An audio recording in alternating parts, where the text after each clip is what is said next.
जब आप सैलरी बनाते हैं तो सैलरी बनाने के बाद सैलरी जिस भी बैंक में एम्प्लॉयज़ का अकाउंट है उस नाम से आपको चेक देना रहता है, क्योंकि अभी सैलरी आपकी डेबिट हुई, अब सैलरी क्रेडिट करना है, बैंक अकाउंट में पहुंचाना। तो इसके लिए आप अपने सॉफ्टवेयर पर जाएंगे, आप अपने पेरोल मैनेजमेंट के मेनू एंट्री पर जाएंगे। अब यहाँ पे जो आपने सैलरी बनाई थी, पहले हम एक बार देख लेते हैं कि आपने जैसे 30/4/2023 को सैलरी बनाई थी। अब इसका भुगतान करना है, सैलरी बन के तैयार हुई है।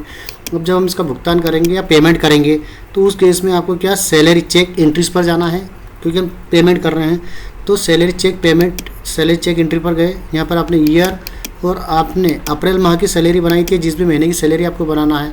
अब या तो हम बैंक वाइज सिलेक्ट कर सकते हैं या फिर शो ऑल कर लेंगे। तो जितने भी एम्प्लॉयज़ जिस भी बैंक में होंगे या जिनके अकाउंट जिस भी बैंक में क्रिएटेड होंगे वो सारे यहाँ पर उठ के आ जाएंगे।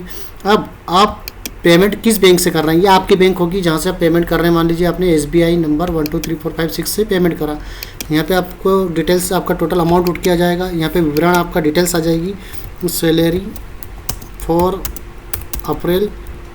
अब इसके बाद कितना भुगतान करना है, आपकी सैलरी की डेट क्या थी जो आपने सैलरी बनाई थी और आप भुगतान किस डेट को कर रहे हैं, तो ये आप यहाँ पर आ गया। इसके बाद आप यहाँ पे सीधे ऐड न्यू बटन पर क्लिक कर देंगे, यस ओके, तो ये आपकी सैलरी क्रिएट हो जाती है। अब आप यहाँ पर इसका स्टेटमेंट निकालना, स्टेटमेंट के लिए आप सिलेक्ट करके यहाँ पे एक के बाद एक प्रिंट या सैलरी का पेमेंट होता रहेगा और आप यहाँ पर प्रिंट करके क्लिक करेंगे तो ये आपके सामने स्टेटमेंट क्रिएट हो जाएगा। अब स्टेटमेंट निकालने के लिए हम जो भी सिलेक्टेड आपने पेमेंट का भुगतान करा उस मंथ को सिलेक्ट करेंगे। सिलेक्ट करने के बाद हम प्रिंट बैंक अकाउंट पर क्लिक कर देंगे, प्रिंट रिसिप्ट पर क्लिक कर देंगे। तो यहाँ पर आपका बैंक स्टेटमेंट क्रिएट हो जाएगा टू द बैंक मैनेजर और केस मैनेजर, और एम्प्लॉय के नाम के साथ में उनकी डिटेल के साथ में हर एक का पेमेंट यहाँ पर क्रिएट हो जाएगा। आप इसका जब भी चेक अमाउंट बना के देंगे तो ये सीधा आपके अकाउंट से क्रिएट होके जो चेक नंबर आप यहाँ पे डाल देंगे, डिटेल्स डाल देंगे, किस डेट का है, टोटल अमाउंट उठ के आ गया और ये एम्प्लॉयज़ के अकाउंट में बैंक मैनेजर या बैंक का अकाउंट जो भी रहेंगे कैशियर वो यहाँ पर ऐड कर देंगे।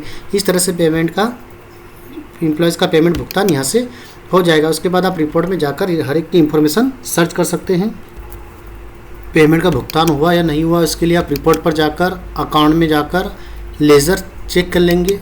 यहाँ से सारे एम्प्लॉयज़ के एक साथ लेज़र शो हो जाएंगे। सो हमने करा, यहाँ पर क्लिक करा। अब देखिए यहाँ पे आपने अप्रैल का वेतन बना था 4780 रुपये और 4780 रुपये यहाँ पर भुगतान भी कर दिया।